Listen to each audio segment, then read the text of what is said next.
Quand on se rend même compte que la simple verbalisation est statique, de quelle manière suivez-vous à partir de là? Réponse. Premièrement, il est dans l'hypothèse qu'il peut se libérer de la verbalisation. Est-il possible de percevoir la limitation du mot et de s'en débarrasser? Toute verbalisation est un processus de pensée. Peut-on penser sans le mot, sans symbole et sans image? Et comment le mot peut-il se terminer? En général, nous sommes des esclaves de mots. Vous êtes anglais et ce mot a pour vous un sens énorme. Quand il dit qu'il croit en Dieu, il croit à la parole et non à Dieu. Il ne sait rien de Dieu. Et comment pouvez-vous croire quelque chose que vous ne savez pas? Mais cela ne signifie pas être un athée, qui est tout aussi absurde. La plupart d'entre nous se sentent seuls et savent ce que signifie ce mot. Nous savons, ou au moins, nous pensons savoir ce qu'est cet état de solitude. Nous le reconnaissons à travers le mot. Et s'il n'y a pas de mot, quand nous avons eu un certain sentiment, pourrions-nous le reconnaître comme la solitude? En général, nous sommes tellement esclaves des mots que nous n'avons pas la capacité de regarder le fait. Il y a un état de solitude et peut regarder cet état sans le mot. Il considère quelque chose de plus familier, il peut regarder le fait, qui est votre choléra, votre jalousie, sans le mot et sans le symbole. Le mot a des associations, des souvenirs, à travers le mot reconnaissance, et ainsi de suite. Pour regarder le fait, il faut être libre du mot. Et quand nous regardons le fait sans le mot, c'est le fait alors. Que pensons-nous que c'était? Seigneur, le nom, la verbalisation, est un processus très complexe. Lorsque vous comprenez que le mot n'est pas la chose, il est alors en contact avec la chose. Pas à travers le mot, mais directement et vitalement. Et que se passe-t-il alors? Considérons la jalousie. Réalisant que vous ressentez un certain sentiment, vous vous reconnaissez par le mot « jalousier ». Il a eu ce sentiment et le souvenir du sentiment qu'il a appelé la jalousie émerge chaque fois que le sentiment revient. Alors tu dis « Oh, je suis jaloux ». Par conséquent, jamais regarder le fait. Cependant, il ne reconnaît que ce qu'est le fait. Maintenant, que se passe-t-il lorsque vous regardez le sentiment sans le mot « jalousie » tout en passant par le processus de reconnaissance, qui est le regard sur la nouvelle chose, en la traduisant en vertu de ce qui existait avant, le conflit est inévitable. Par conséquent, il n'y a pas de renouvellement. Il n'y a rien de nouveau. C'est un fait psychologique. Si vous vous pénétrez, vous verrez tout en un éclair. Vous n'avez pas à m'écouter ou à l'autre. En jetant la charge de mots, en vous libérant de toute cette structure de symboles, d'idées, pour regarder directement la chose elle-même, vous trouverez le rajeunissement et la fraîcheur. Et quelque chose de totalement nouveau se produit. Mais voyez à quel point il est difficile pour un chrétien d'abandonner le symbole de la croix ou pour vous d'abandonner le mot en anglais. Et doit abandonner le symbole, doit se libérer du mot. Il doit se libérer du mot « Dieu » afin de savoir ce qu'il est vraiment. Question. Peut-on voir intérieurement la vérité de ce qu'il dit? Mais nous devons vivre dans un monde extérieur et la grande difficulté est l'application de ces choses. Réponse. Il n'y a aucune explication, car il n'y a pas de contradiction. Le monde extérieur et le monde intérieur ne sont pas deux choses distinctes. Le monde extérieur est mécanique, et nous devons appliquer le processus de pensée mécanique. Le non, qui implique l'ensemble du processus d'accumulation de connaissances, est vraiment pernicieux. Cela ne signifie pas qu'il ne devrait pas avoir de connaissances mécaniques. Car sinon, il ne saurait pas où aller dans une minute. Les connaissances ou l'expérience deviennent nocives lorsqu'il n'y a que la reconnaissance sur cette base. Ce n'est que lorsque le processus de reconnaissance cesse y a l'observation. Et cette observation se traduit par un mouvement vital. Question. Comment prolonger la tranquillité de l'esprit? Réponse. Oh, tu veux me sembler que tu comprends tout. Il aime l'état de la tranquillité, et par conséquent, veut qu'il continue. Mais ce qui continue n'est pas la tranquillité, car sa mémoire de la chose, cependant, était sa mémoire de la chose. La tranquillité ou le silence n'ont aucune continuité. Si jamais vous atteignez ce silence, mais que vous ne l'atteignerez pas si vous ne vous jetez pas à la bonne base, vous ne vous poserez plus jamais cette question. Jamais plus ça. Dans ce silence, il n'y a pas de temps, il n'y a pas de continuité. Il n'y a aucune idée de perpétuer quelque chose d'expérience. L'amour n'a pas de continuité, non? Si vous avez une continuité, ce n'est plus l'amour. Vous ne réalisez pas la beauté de cela, malheureusement. Question. Vous avez dit que la vie est ignoble. Est-il bon de supposer que la vie est négligeable? Réponse. Je ne suppose pas. Je ne l'ai pas aussi permis. Je vois. Je vois la souffrance, la peur, l'anxiété, la culpabilité. Je vois les insultes, les tavernes, la boisson, le tabagisme. Mais je ne veux pas dire que ces choses sont bonnes ou mal. Je vois la routine de la vie. Je vais au travail tous les jours. Un énorme ennui. Si vous ne voulez pas l'appeler méprisable, vous pouvez nommer que vous voulez. Mais c'est le fait. J'ai utilisé le mot « ignoble » uniquement pour décrire ce qui se passe. Et nous ne devrions pas, comme les gens smart, nous libérer de tout cela? Avez-vous déjà essayé de mourir pour avoir l'habitude de fumer? Je ne dis pas le combattre avec raison. Vous cherchez un substitut, mais en passant par le tourment de résister à quelque chose qui vous fait du plaisir. Mais laissez-le simplement tomber. Demandez, après nous vider de soi, qu'est-ce qui se passe pour remplir l'esprit? Réponse, comment puis-je vous répondre? Tout d'abord, essayez de vider votre esprit, et vous découvrirez ce qui existe. Non seulement vous, personnellement, Seigneur, mais vous tous. C'est une question d'intérêt général. Nous craignons le vide et souhaitons le remplir. Nous avons peur de notre solitude épuisante et nous cherchons à nous échapper. C'est l'évasion qui génère de la peur. Mais s'enfuir nous met actifs. Donc, quand nous nous enfuis, nous pensons que nous sommes très positifs. Lorsque vous avez compris cette solitude, après l'avoir traversée et l'avoir dépassée, vous découvrirez par vous-même ce qui est, lorsque le moi n'existe plus.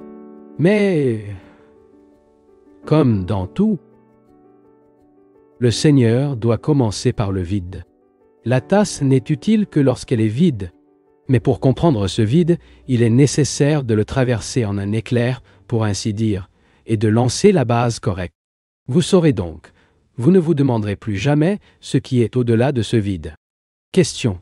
Donc, bien sûr, le sens de la vie est le suivant. La tasse doit-elle être utile? La tasse doit-elle être utile? Réponse. La tasse ne peut être utile que lorsqu'elle est vide. Vous pouvez ensuite le remplir de ce que vous aimez. Mais si votre tasse est déjà pleine, pleine de souffrance, de détresse et de conflits, quelle utile elle a-t-elle? Seigneur, quelle est utile notre vie telle qu'elle est? Concurrence, guerre, conflit, division entre l'Est et l'Ouest, entre cela et cette religion. Quelle utilise-t-il? Question. Vous ne m'avez pas bien compris en disant que la tasse devrait être utile. Je voulais dire que le but de la vie est de remplir la volonté de Dieu. Réponse. Chaque politicien, chaque concessionnaire, chaque entraîneur général, Wars, parle de la volonté de Dieu. Le communiste parle également de la volonté de Dieu. Mais dans votre cas, c'est la volonté de l'État, et ainsi de suite. Et quelle est la volonté de Dieu? Vous ne pouvez que vérifier cela lorsqu'il est vide. Lorsque vous ne cherchez plus, vous ne demandez plus, lorsque vous n'appartenez plus à des groupes distincts, lorsque vous n'avez plus peur, lorsque vous ne le trouvez pas dans un état d'incertitude totale. Cela ne signifie pas la démence. Dans cet état, la pensée ne cherche plus. Poser la bonne question n'est pas facile, mais juste au moment où vous posez une question correcte et savez comment la considérer correctement, vous avez déjà la réponse. La difficulté générale est que nous ne savons pas clairement ce que nous voulons demander. Nous sommes confus et tâtonnons au milieu de notre confusion. Et nous posons une ou deux questions dans l'espoir de clarifier. Mais je ne crois pas que l'esprit confus puisse trouver la clarté. Étant déroutant, il ne peut pas trouver la lumière. Elle ne peut pas trouver de compréhension. Mais ce qu'elle peut faire, c'est découvrir pourquoi elle est confuse. Quelle est l'origine de votre confusion et l'examiner correctement. Nous devons commencer par la confusion, et non par le désir de trouver une compréhension ou une clarté. Comment un esprit confus peut-il trouver la clarté? Ce qu'elle trouvera sera également confus.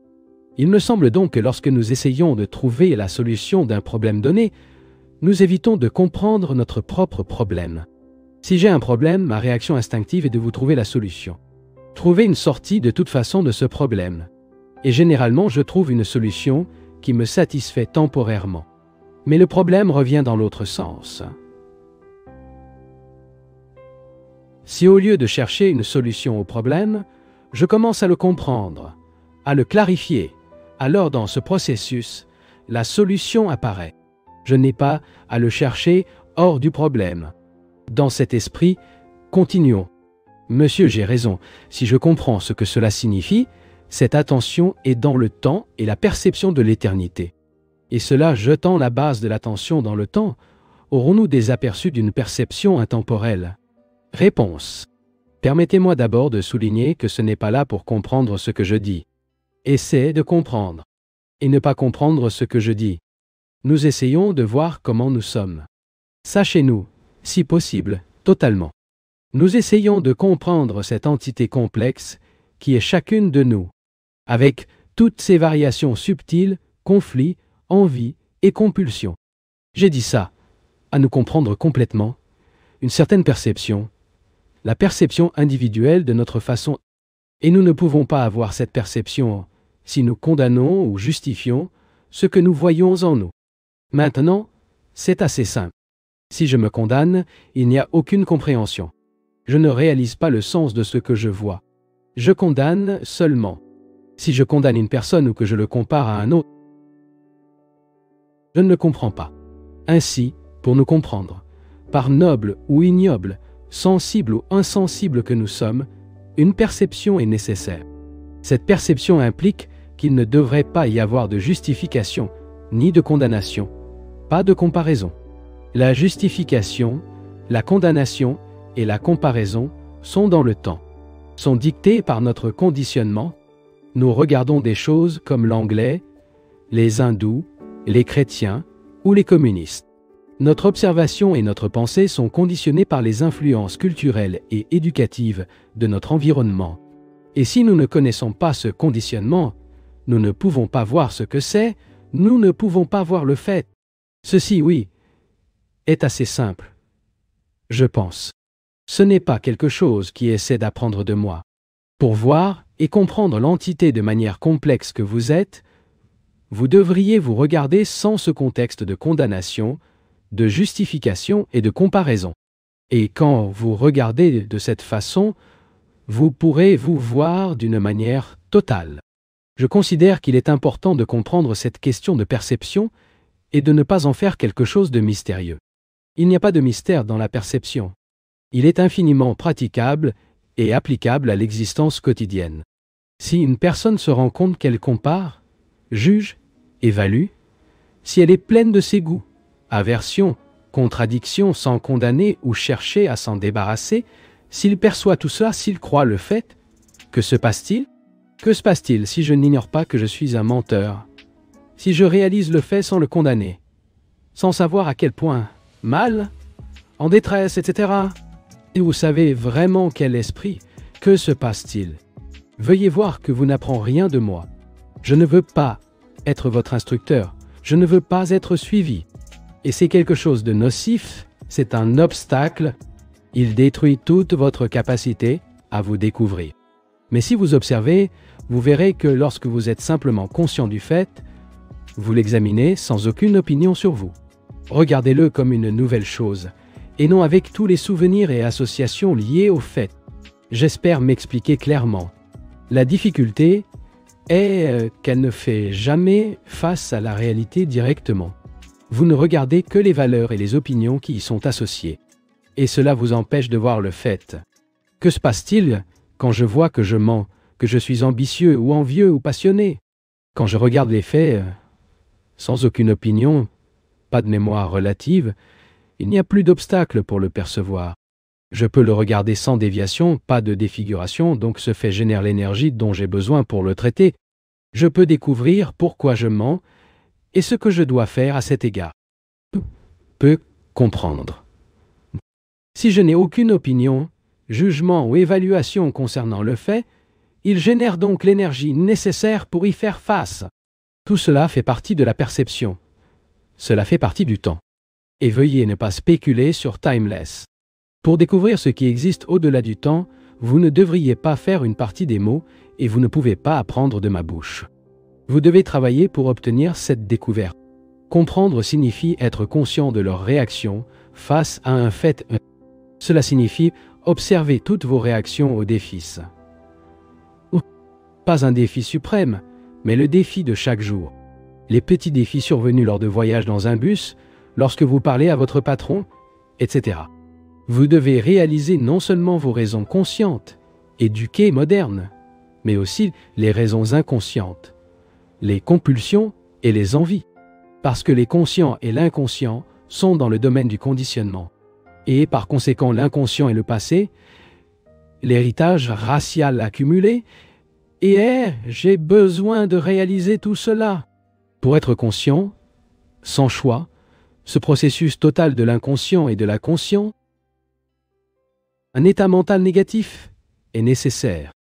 Et je pense qu'il devrait maintenant être tout à fait clair ce que je comprends pour un état mental négatif. L'état positif est celui dans lequel l'esprit condamne, juge, évalue, approuve, nie, accepte ou n'est pas d'accord, et il résulte de son conditionnement particulier. Mais le processus négatif n'est pas l'opposé du positif. Si vous voulez comprendre ce que dit cet orateur, il doit écouter négativement. Ce n'est pas écouter négativement signifie ne pas accepter ou rejeter ce qui est dit, ni le comparer à ce qui est écrit dans la Bible ou à ce que dit votre analyste. Écoutez simplement. Dans cette écoute négative, réalisez vos propres réactions sans les juger. Ceci commence à comprendre, pas simplement ce que dit l'orateur. Ce que l'orateur dit, c'est juste un miroir que vous vous regardez. Cette perception implique l'attention, vous ne pensez pas? Et, dans état d'attention, il n'y a pas d'effort de concentration. Au moment où vous dites « je dois me concentrer », vous créez le conflit, car la concentration implique une contradiction. Vous voulez vous concentrer sur quelque chose et votre pensée s'enfuit. Vous cherchez à vous revenir et vous êtes continuellement engagé dans cette bataille. Au fur et à mesure que la bataille se déroule, elle n'écoute pas. Si vous approfondissez cela, je pense que vous constaterez que les paroles de l'orateur expriment la vérité. Ce n'est pas quelque chose d'applicable à vous-même, juste parce que vous avez entendu quelqu'un dire quelque chose à son sujet.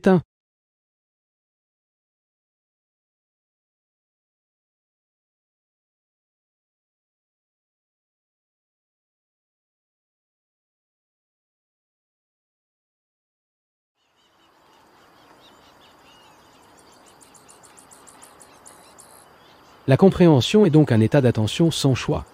Et sans cette perception, cette attention, aucune signification n'a la parole de ce qui est au-delà, l'intemporel, et ainsi de suite. C'est une pure spéculation. C'est la même chose que de s'asseoir autour du pied de beaucoup pour demander ce qu'il y a de l'autre côté. Pour découvrir ce qu'il y a, vous devrez grimper beaucoup. Mais personne ne veut gravir la colline. Au moins quelques-uns le veulent. En général, nous nous satisfaisons des explications, des concepts, des idées et des symboles. Nous cherchons à ne comprendre que verbalement ce qu'est l'attention, quelle est la perception, mais cette compréhension de vous-même est une tâche vraiment douloureuse. Je n'emploie pas le mot douloureux dans le sens de conflit ou d'effort pour réaliser quelque chose. Vous devez vous intéresser vraiment à tout cela. Si vous n'êtes pas très bien intéressé, nous n'avons plus besoin d'en parler. Mais si vous êtes intéressé, vous verrez à quel point il est difficile de vous comprendre totalement. Tous les problèmes humains proviennent de ce centre extraordinairement complexe et vivant qui est le soi. Et l'homme qui veut découvrir les mouvements subtils de ce soi doit être négativement conius, observant, sans choisir. Tous les efforts pour voir, toutes sortes de compulsions, défigurations, ce que vous voyez, et dont nous ne voyons rien. Question.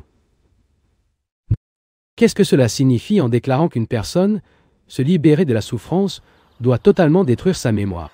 J'ai récemment demandé ma femme, et au moment de la mort, a-t-elle dit, la mort est l'étincelle de la vie. Comment puis-je oublier cela? Réponse. Voyons si nous pouvons considérer cela comme un fait et non comme une affaire personnelle. Nous avons tous eu des morts dans la famille où nous avons vu la mort passer par notre porte. Ici, le corps sans vie est placé dans une finition et recouvert de fleurs. Ensuite, il le transporte au cimetière dans un entraîneur funéraire avec un long suivi de voitures. À l'est, il est transporté nu sous une feuille et incinéré à l'endroit le plus approprié. Et comment affronter sans souffrir cette chose extraordinaire appelée death? C'est le premier point. Comment pouvons-nous le comprendre à mort? Nous vieillissons, et cela viendra à nous tous. Comment dois-je y faire face? J'ai déjà vu, il est arrivé de mourir de gens de ma famille. Mais je ne connais rien d'elle. Mon fils est mort, et je le plante. Je me vois seul, torturé, me sentant malheureux, et j'essaie de m'échapper. Je veux être réconforté. Dans le désir de consolation, l'esprit trouve une solution facile, croyant en la vie après la mort, en réincarnation, dans la résurrection. Tout cela est d'échapper au fait que c'est la mort. La mort semble être la fin absolue de tout ce qui a vécu. Toutes les conversations, expériences, relations que j'avais, les plaisirs et les souvenirs que j'ai stockés. Et il y a les mots ultimes, la perte de partenaire, l'agonie de la solitude et de la séparation. Tout cela implique la souffrance. Et comment puis-je comprendre la mort pendant que je vis? Je ne peux pas le comprendre au dernier moment parce que je ne suis pas trop faible, très malade, très bouleversé, craignant tout le processus auquel j'appelle la mort. Je dois comprendre la mort pendant que j'ai la vitalité, l'énergie et la capacité de penser clairement. Ne pensez-vous pas? Que dois-je penser du fait que la mort est? Comment l'approcher? La mort est l'inconnu. Bien que beaucoup ait été écrit sur elle, et de nombreuses personnes ont dit qu'il y avait une vie future, qui a des preuves, et en est convaincu, la mort reste l'inconnu. Et comment dois-je l'approcher? Comment puis-je avoir un certain sentiment à propos de la mort? Mais un tel sentiment peut être trompeur. Si j'ai ce qu'on appelle souvent une intuition de la vie après la mort, comme beaucoup de gens disent qu'ils ont, ce que j'appelle l'intuition, et ce ne peut pas être mon propre désir de réconfort, mon désir de continuité. Nous avons donc le fait que c'est la mort. Et comment puis-je l'approcher? Je cherche une réponse, une explication, ou j'essaie de l'oublier, ou de me faire peur à la mémoire des derniers mots prononcés par un ami lorsqu'il est en train de mourir. La mémoire des choses que nous avons faites ensemble. La mort est un défi, et ce défi que je réagis avec pensée, comme mémoire. Ou, en vertu de mon désir de consolation, je crois en la réincarnation en ceci ou cela. Nous ne discutons pas s'il y a ou non une réincarnation. Le fait que le fait est important et ne découvre pas s'il y a une réincarnation, s'il y a une continuité après la mort, etc. En regardant la réalité qui est la mort, j'y pense, et ma pensée est le résultat de mes peurs, de mes souvenirs, de mes mesures espoirs, mon désespoir, ma solitude et loyauté. Je dois être libre de la photographie, l'image qui se trouve sur la cheminée ou mon esprit. Je dois me débarrasser de tout ce que je savais, afin de comprendre quelque chose qui ne peut pas être confronté à la connaissance. Tu ne penses pas? Craignons pas l'inconnu, mais perdons ou abandonnons la connaissance. Si je pleure pour la mort de mon frère, je pleure vraiment à cause de lui. Ou suis-je juste intéressé par ma solitude, à mon vide, à mon anxiété, qui devait maintenant vivre seul dans ce monde hideux et désolé? N'est-ce pas ce qui me dérange beaucoup? Et pas l'inconnu? Celui-ci vient beaucoup plus tard. Je peux donc abandonner complètement la connaissance, abandonner la mémoire agréable, la mémoire des choses que nous avons faites ensemble, mourir simplement, sans raison, sans raison, sans raison. Pourquoi êtes-vous abandonné avec une raison? Continue dans la sphère du connu. Si vous mourrez à la connaissance, l'image de votre femme, de votre mari, de votre fils, au souvenir de tout ce qu'ils ont fait ensemble, qui restera-t-il? Rien, n'est-ce pas? Et la connaissance consciente ou inconsciente de ce fait est-elle ce qui vous fait peur? Rester avec rien est un état brutal, et la plupart d'entre nous ne veulent pas passer par cet état. Mais il est la mort. Très peu sont capables de passer par cet état, car l'esprit a tellement peur. Il est tellement conditionné par sa propre peur, ses propres angoisses. Mais si nous y sommes arrivés, nous trouvons l'inconnu, un moment en dehors des limites du temps, en dehors de la pensée et du modèle conceptuel d'existence. Et il est très difficile de décrire cet état. Mais s'il y a, il vivra instantanément en instant, sans accepter le moment avec toutes ses illusions, plaisir et mécontentement, mais vivre sans le savoir l'instant suivant. Par conséquent, avec une vision extraordinaire de l'immensité. Il serait regrettable que, après ces conférences, nous prenions de simples idées, concepts ou conclusions d'ici. Parce que, comme je l'ai souligné, les idées, les concepts et les conclusions ne peuvent pas modifier l'esprit humain en essence. Bien que la politique et l'économie sociale et le commerce des choses changent rapidement, la vitesse de ces changements est plus importante que les changements eux-mêmes. Ce dont nous avons besoin est une formidable révolution psychologique. Cependant, apparemment, nous ne pouvons pas accompagner psychologiquement les pauvres modifications externes. Individuellement, nous restons impliqués dans les conflits, comme nous l'avons été depuis des siècles.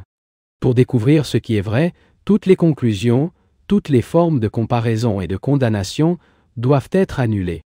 Cela nous semble difficile car nous sommes éduqués, conditionnés à condamner et à justifier. Lorsque nous avons un problème, nous essayons de trouver une solution au lieu d'essayer de comprendre notre propre problème. Parce que la solution est contenue dans le problème et pas hors de lui. Pour la plupart d'entre nous, le changement ne se compose qu'en échange de standards. Et si vous considérez cela, vous verrez que l'échange standard est une véritable transformation. Chaque changement opéré sur la sphère du temps est le même mouvement modifié et continu. Je ne parle pas du changement de standard, mais d'une profonde révolution psychologique. Et cela signifie vous libérer complètement de la structure psychologique de la société. Le changement qui fonctionne dans la norme sociale est un mouvement du connu du connu. Tu ne penses pas? Je suis ceci et je veux devenir ce qui est mon idéal. Et donc, me battre pour changer. Mais l'idéal est une projection de la connaissance. Et la culture de l'idéal ne reste aucun changement. La révolution implique certainement une perception totale de toute la structure psychologique du soi, consciente et inconsciente, et qu'elle est totalement exempte de cette structure, sans penser à devenir autre chose. Que nous en soyons conscients ou non, la plupart d'entre nous ont établi un modèle de pensée et d'activité, un mode de vie standardisé. Dans l'effort de faire un changement dans nos vies, nous acceptons, conscients ou inconscients, une certaine norme et pensons que nous avons changé. Mais en réalité, il n'y a eu aucun changement. Comme je l'ai souligné, s'il n'y a aucune compréhension de l'inconscient, chaque changement psychologique est un simple ajustement à un modèle établi par l'inconscient. Et la crise actuelle, non seulement la crise externe, mais aussi la crise de la conscience, nécessite une révolution. Je ne me réfère pas à la révolution sociale ou économique, qui est très superficielle, mais à la révolution de l'inconscient, la libération complète de la structure psychologique de la société, un abandon total de l'ambition, de l'envie, de la cupidité, du désir de pouvoir, de position et de prestige, etc. C'est la seule révolution. Donc sans cela, rien de nouveau ne peut exister. Sans cela, nous chérissons simplement des idées, des concepts, et donc il y a toujours une souffrance. Seule la souffrance, avec cette révolution totale, se termine. Et la question est comment faire fonctionner ce changement intérieur, cette révolution totale. Si nous faisons un effort délibéré, conscient de modifier, nous générons des conflits et des luttes. Et le changement né des conflits et de la lutte ne peut produire plus de souffrance. Et il est possible de promouvoir une révolution dans la psyché sans effort conscient. J'ai soigneusement expliqué que l'inconscient est le dépôt du passé. Dans l'inconscient sont stockées non seulement les expériences de l'individu, mais aussi celles de la race. Il est le référentiel même de toute la lutte de l'homme dans les âges. Sa poursuite de Dieu, son rejet de Dieu, son culte de l'État, son identification avec la nation, avec une idée, etc. La totalité de tout cela est le passé, c'est le contexte inconscient de chacun de nous, conformément auquel nous réagissons. Nous pouvons essayer de comprendre l'inconscient par l'examen et l'analyse, mais cela est évident, il ne produira pas la révolution. Vous pouvez modifier et réformer, mais votre rénovation rendra une nouvelle rénovation requise. Et ce n'est pas une révolution. Non, c'est la libération complète du passé.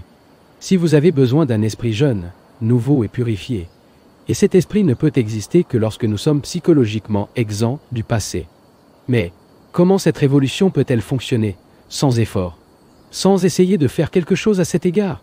Tous les efforts ou la lutte visant à la transformation impliquent une contradiction. Et la contradiction accentue le conflit existant. Par conséquent, il n'y a pas de transformation. Vous ne pouvez voir que ce qui est nouveau dans un état de purification. C'est à ce moment que le passé a cessé d'avoir une signification psychologique. L'innocence, comme vous le savez, est l'une des exigences de la société moderne. Mais cette exigence est encore très superficielle. Pour les personnes qui ont subi de nombreuses souffrances, qui sont opprimées par le sentiment de culpabilité, d'anxiété, de peur, pour ces personnes, l'innocence est une chose très importante. Mais l'innocence qu'il parle est l'opposé de la complexité, l'opposé de la souffrance, de l'angoisse, de la lutte et de la confusion. La vraie innocence, comme l'amour, n'est pas un contraire. L'amour n'est pas l'opposé de la haine. L'amour a été sonné lorsque la haine, sous toutes ses formes, a disparu. De même, l'esprit doit être innocent, bien qu'il ait traversé toutes les formes d'expérience. Pour que l'esprit exécute cet état d'innocence, ils doivent mettre fin aux accumulations d'expériences, qui sont toujours le passé et font toujours partie de l'arrière-plan inconscient. Et comment cela sera-t-il possible? Les religieux disent que nous devons recourir à Dieu, pour nous mettre dans un état de réceptivité, à la grâce de Dieu. Et il y a des pratiques religieuses de toutes sortes, qui servent à persuader, à influencer ou à contrôler l'esprit humain afin de le rendre capable de réaliser, d'une manière, cette innocence. Il y a aussi ceux qui, avec l'utilisation de divers médicaments, cherchent à ressentir un état exalté de sensibilité perceptuelle, un merveilleux état de bonheur. Mais l'innocence ne peut pas être produite avec l'utilisation de médicaments, de toute méthode de yoga, aucune croyance ou rejet de la croyance, ou pour attendre la grâce de Dieu. Tout cela implique un effort, une recherche, un empressement à échapper au fait. Qu'est-ce que c'est? Et l'innocence ne peut que n'exister qu'avec la libération totale de la connaissance. C'est comment mourir pour le connu, à mourir au passé, aux souvenirs agréables, à toutes les choses que nous avons chéries, formées, accumulées, et qui constituent notre caractère. Malheureusement, la plupart d'entre nous ne veulent pas mourir pour quoi que ce soit, surtout pour ce qui nous fait plaisir, pour les souvenirs des choses que nous avons vécues, et nous nous attachons. Nous préférons trouver refuge et vivre sur une illusion, mais nous devons mourir pour la connaissance, afin qu'il devienne innocence existant. Ce n'est pas une simple déclaration ou conclusion verbale. Il faut vraiment mourir pour le connu, au passé, mais pas.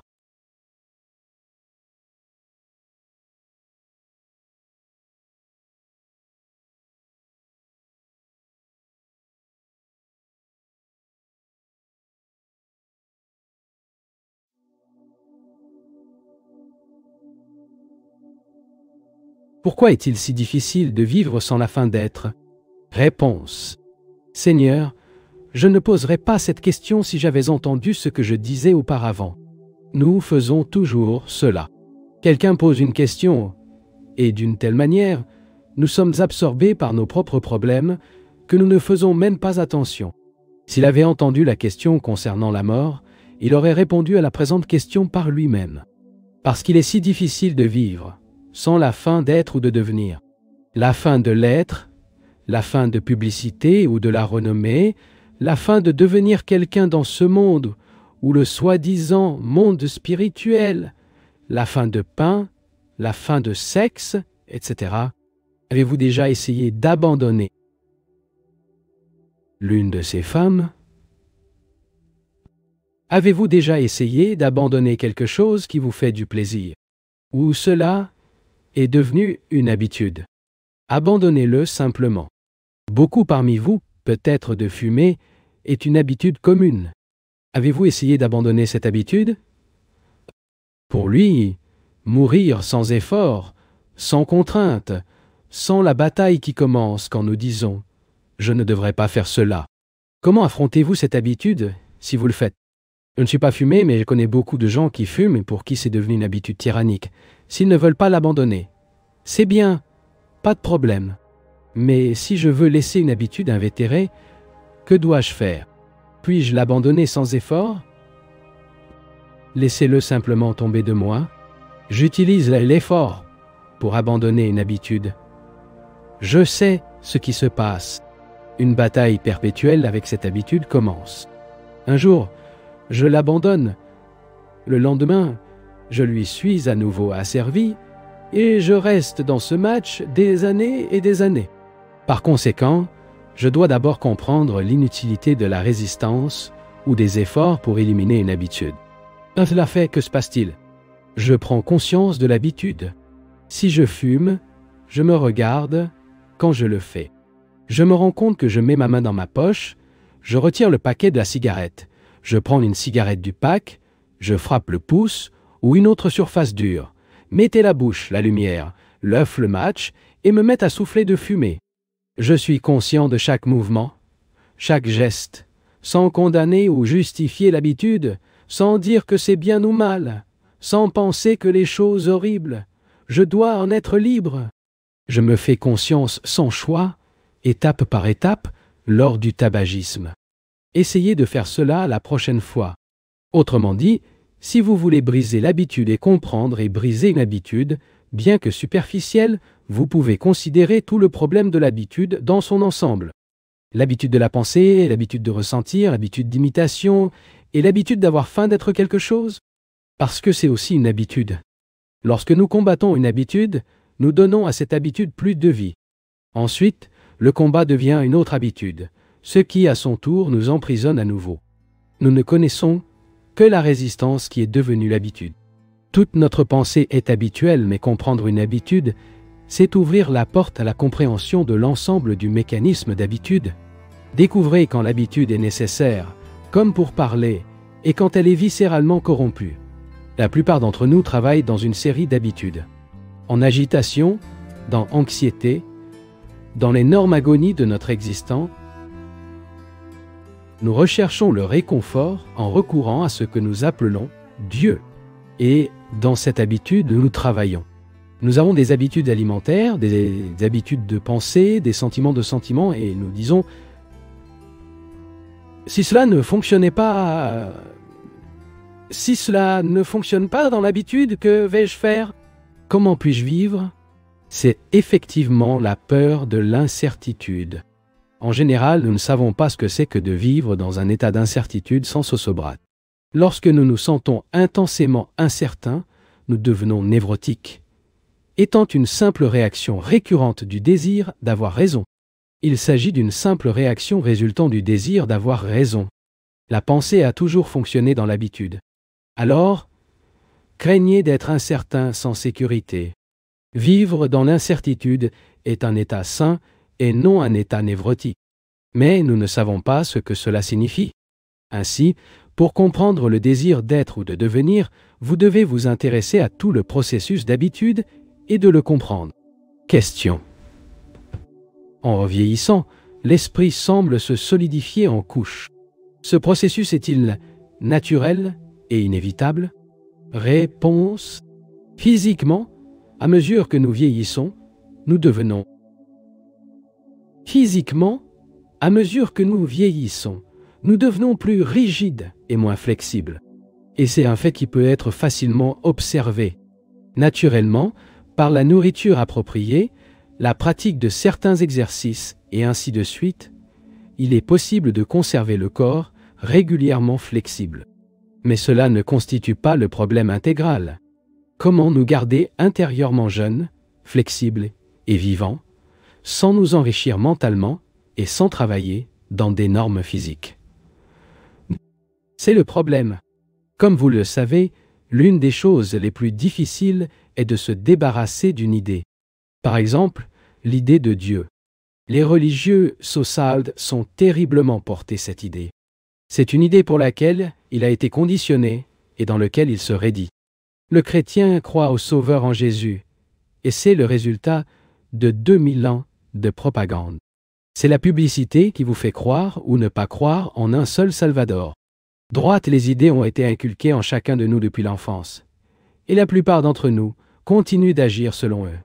Vous pouvez devenir athée, mais votre esprit est toujours dominé par une idée ou une croyance. L'idée du nationalisme, l'idée des justes et de l'injuste. Nous n'avons pas discuté s'il y a juste et injuste. Ce n'est pas le point qui nous intéresse maintenant. Nous examinons l'idée, la croyance et comment elle nous saisit. Alors que l'on vit dans les modèles de pensée, les façons de penser fixes, l'esprit est condamné à devenir rigide et durci. Considérez par exemple la question des relations avec son mari, sa femme, son fils, sa mère, son père, etc. L'une des choses les plus difficiles dans les relations est d'être certain de ces relations. Lorsque vous avez un mari, une femme, un fils, cette personne est à vous. Nous établissons le modèle de possession, et cette possession, dans laquelle il y a de la jalousie, de l'anxiété et de la peur, est appelée amour. Cela devient cette chose durcie et respectable qui est la morale sociale. Comment voir tout notre jeu, pensant, vivant, est standardisé. Et donc bien sûr notre esprit se solidifie, et elle se solidifie également à cause du conflit. Être conscient de tout cela, c'est avoir un esprit qui n'est ni rigide ni flexible, mais une chose entièrement différente. Mais si vous voulez essayer cet état, vous devez comprendre l'habitude et en être libre. La vertu ne peut pas être pratiquée. La vertu de la pratique constante n'est pas la vertu. L'humilité qui pratique l'humilité, ce n'est pas l'amour qui dit que vous devez aimer. Au moment où nous sommes consonants pour être vertueux, la vertu est détruite. La vertu vient sans discipline, sans effort, sans imitation, sans exercice. Cependant, lorsqu'il n'y a pas d'accumulation, seulement un état d'apprentissage. Question. Ne serait-il pas utile d'examiner avec la perception intérieure du passé historique? Réponse. Je ne sais pas ce que l'on entend par le précieux mot. C'est comme le mot « utile ». En règle générale, nous voulons être utiles. Connaissez-vous Dieu pourquoi? Et nous voulons faire ce qui est précieux. Nous voulons regarder le passé afin qu'il ait une certaine valeur. Il semble assez simple d'informer du passé historique. Vous pouvez lire des livres d'histoire, mais je ne parle pas de ces livres. Je parle du passé qui est toi, et c'est moi. Vous et moi sommes le résidu de tous les êtres humains. Vivez tous deux à l'est ou à l'ouest. L'ego est la quintessence psychologique du processus historique, et quand j'examine, quand je prends conscience de lui, que trouvez-vous? Il ne trouve pas Dieu, ne trouve pas l'âme, et non plus l'éternel. Rien de tout cela. Ce que vous pensez est un passé insondable. Nous avons été conditionnés à croire que nous sommes l'âme, qu'en nous, Dieu habite, ou qu'il n'y a pas de Dieu, et que nous existons pour l'État. Nous avons été inculqués que nous devons faire ce qui est bien, que nous devons être utiles, que nous devons être bons, que nous devons être et non. Certes, pour découvrir Dieu, il doit détruire cette terrible respectabilité, tend à dépouiller le personnage qui s'est formé pour être quelqu'un conforme à le modèle de vertu de la morale sociale. Vous devez le casser complètement. C'est la seule vraie révolution. La crise n'est pas au niveau économique ou social, mais au niveau psychologique. C'est une crise de conscience. Et c'est là que le défi doit être confronté. Et après avoir pénétré toute la structure psychologique de la société, qui est l'ego, après l'avoir observé, compris et brisé, il ne reste plus rien. Vous voyez juste complètement isolé. Seigneur, quelle relation a-t-il la vérité, l'amour ou l'incognole avec ce monde de la jalousie, de l'envie, des plaisirs, des croyances, des dogmes et de la passion? Je sens que j'ai utilisé le mot passion. La passion est une belle chose, une bonne chose.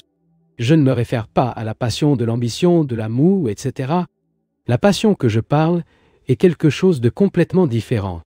Mais quelle relation cette immensité a-t-elle, si elle existe vraiment, avec notre petitesse? Aucun, absolument. Mais nous voulons toujours établir une relation entre le connu et l'inconnaissable. Il ne faut pas chercher la vérité.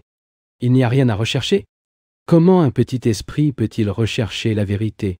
Le petit esprit, l'esprit ambitieux, envieux, psychologiquement confus, peut imaginer, concevoir ou formuler quelle est la vérité, mais ce qu'elle formulera